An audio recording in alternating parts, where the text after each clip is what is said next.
Can you solve this tricky geometry puzzle?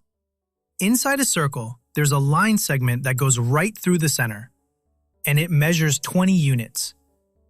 Now, there's another segment drawn perpendicular to the first one, like this. And this one is 16 units long. The question is, what's the radius of this circle? Pause for a moment and see if you can crack it by yourself. All right, let's break it down step by step. Our goal? To find the radius of the circle. Let's label the radius as R. This point is A, this point is B, this point is D, and center of circle as C. We know that any of the segment that begins from center of the circle and touches circumference of the circle is radius. Let's label the radius as R. Since this segment passes through the center, so it is equal to R, so segment BC is 20 minus R. Now let's break it in an easy way. In right-angle triangle ABC, one length is 16 units and other length is 20 units minus R.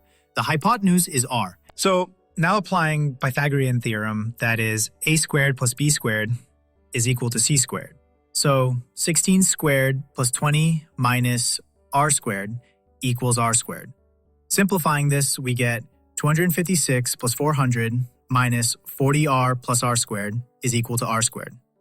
Now, subtracting r squared from both sides, we get 256 plus 400 minus 40r is equal to 0, or 40r is equals to 656. Now dividing both sides by 40, we have r is equal to 656 divided by 40, which is 16.4 units. That is, radius of this circle is 16.4 units. Did you get it right? If this challenge made you think, hit the like button, and don't forget to subscribe to Mathspire for more brain-twisting geometry puzzles like this. Also a bonus challenge? Can solve the same problem for 25 units and 18 units length. Let us know in the comments. Thanks for watching, and I'll see you in the next one.